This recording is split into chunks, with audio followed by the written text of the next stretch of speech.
इस बीच जर्मनी की रक्षा मंत्री क्रिस्टीन लम्बरेच्ट ने यूक्रेन को हथियार नहीं दे पाने की वजह से इस्तीफा दे दिया। यूक्रेन को जर्मनी के पूमा टैंकों की जरूरत थी, लेकिन जर्मनी ने कहा कि 2024 तक वो उसे ये टैंक नहीं दे पाएगा, क्योंकि उसके पास यूक्रेन को देने के लिए पूमा टैंक नहीं है। ये वही टैंक है जिसे जर्मनी ने अपनी सेना में पुराने टैंकों की जगह देने का फैसला किया था, लेकिन नेटो के अभ्यास के दौरान 18 पूमा टैंकों में खराबी मिली, जिसके बाद जर्मनी की सेना ने उन्हें खरीदने का फैसला होल्ड कर दिया।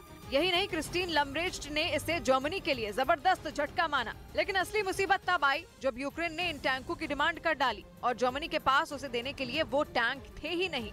और यही बात जर्मनी की किरकिरी और उसकी रक्षा मंत्री के इस्तीफे की वजह बन गई, क्योंकि इस मामले ने उनकी क्षमता पर उंगली उठा दी और आरोप लगे कि वो जर्मनी की सेना का आधुनिकीकरण करने में असफल रही, क्योंकि जिस पूमा टैंक को जर्मनी की सेना की बड़ी ताकत समझा जा रहा था वो फिसड्डी साबित हुए। रही सही कसर तब पूरी हो गई जब जर्मनी यूक्रेन की मांग पूरी नहीं कर पाया, जिसके बाद जर्मनी की सैन्य ताकत पर सवाल खड़े हो गए और जर्मनी की विदेश मंत्री क्रिस्टीन लम्बरेच्ट पर इस्तीफे का दबाव बनने लगा। और आखिरकार उन्होंने खुद ही इस्तीफे की पेशकश कर डाली, जिसके बाद बोरिस पिस्टोरियस को जर्मनी का नया रक्षा मंत्री बनाया गया।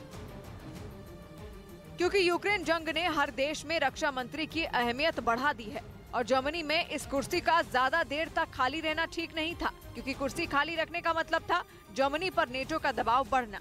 वैसे ही जर्मनी पर यूक्रेन की मदद करने का दबाव है। ऊपर से अमेरिका के रक्षा मंत्री जर्मनी का दौरा करने वाले थे। ऐसे में जर्मनी में रक्षा मंत्री की कुर्सी का खाली रहना उस पर दबाव बढ़ा देता, क्योंकि अमेरिकी रक्षा मंत्री जर्मनी में बने अपने सैन्य बेस का दौरा करने वाले थे और देखने वाले थे कि वो वहाँ से यूक्रेन तक क्या क्या मदद भेज सकते हैं।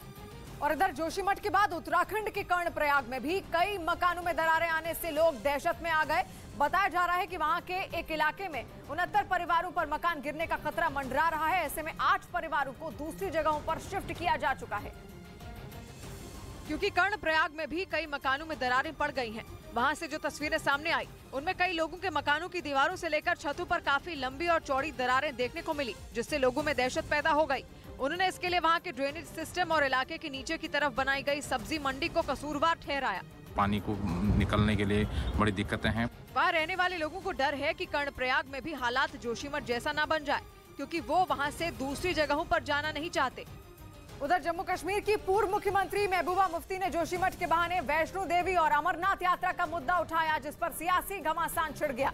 महबूबा मुफ्ती ने जोशीमठ आपदा पर चिंता जताते हुए एक ट्वीट किया, जिसके जरिए उन्होंने आगाह किया कि जोशीमठ की ही तरह वैष्णो देवी और अमरनाथ यात्रा से वहां के पर्यावरण को नुकसान पहुंच सकता है। महबूबा मुफ्ती के इस ट्वीट पर बीजेपी ने उन्हें निशाने पर ले लिया। मैडम महबूबा की जो राजनीतिक रोटियां सेकने की आदत है और धार्मिक जो कार्ड खेलने का प्रयास है वो किसी से छुपा नहीं है। बीजेपी के अलावा कई दूसरी पार्टियों और कुछ मंदिरों के महंतों ने भी इस ट्वीट पर आपत्ति जताई।